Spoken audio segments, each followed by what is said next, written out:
Have courage and be kind.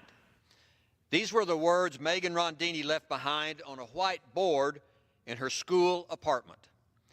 Yesterday, at a sexual assault on campus forum at Rice University in Houston, Texas, sponsored by the Victims' Rights Caucus, Megan's father, Mike Rondini, spoke these words.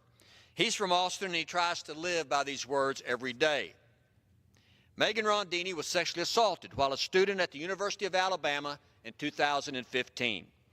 Doing everything a sexual assault victim should do, Megan immediately called the police and went to the hospital.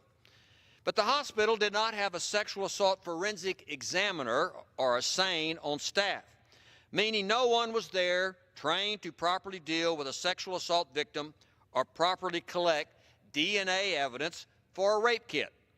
As a former prosecutor and a judge, I have seen firsthand the trauma and pain that rape causes victims.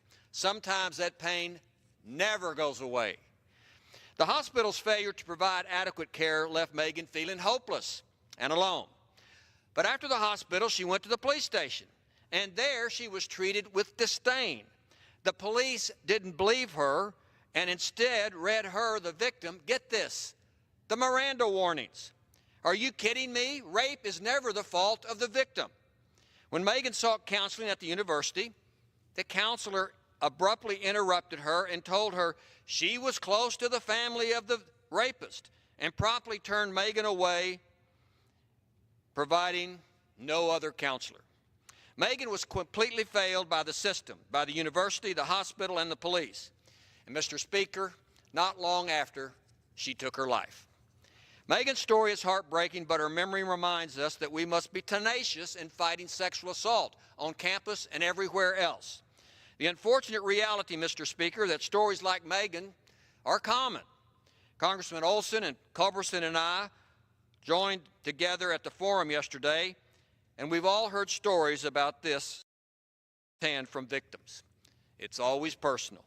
When victims are ignored and rejected, they feel like they have been abandoned. And in many cases, they have been. They are forced to relieve their attack over and over again. Last year, I introduced, along with my friend Carolyn Maloney, the bipartisan Megan Rondini Act, a bill that would require hospitals to provide access to a safe or a SANE, or have a plan in place to get a victim to a nearby hospital that can provide forensic medical services. Professor and sexual assault nurse examiner Nancy Downing from Texas A&M testified yesterday that by providing SANEs to rape victims, a hospital can dramatically improve a victim's chance to recover emotionally and medically from the attack. In addition, Carolyn Maloney and I have also introduced bipartisan legislation to require colleges to have a sexual assault victim advocate on staff to assist and advise sexual assault victims. There should be no more school counselors that turn victims away. The Director of Public Policy for Texas Association Against Sexual Assault, Chris Kaiser, also testified, and he talked about how the association and other associations are working on many levels to provide a culture of change within law enforcement and the attitude of peace officers regarding this type of crime, and also more reporting to be required. Treating victims like criminals is never okay. Remember, Mr. Speaker, rape is never the fault of a victim. As we become more aware of this dastardly crime, some schools, like Rice University, have made excellent strides to address sexual assault on campus.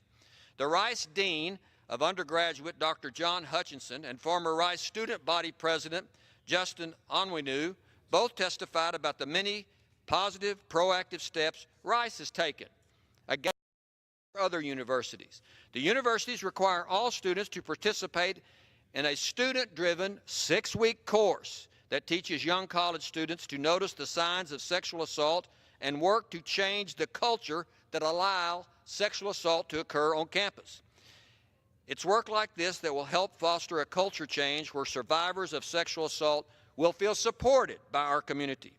Sexual assault on campus must end. We must change culture to prevent this crime.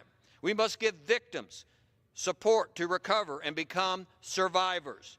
And we must let offenders know they will be held accountable for their acts and they will meet the law. Mr. Speaker, we should follow the words of Megan Rondini. Have courage and be kind.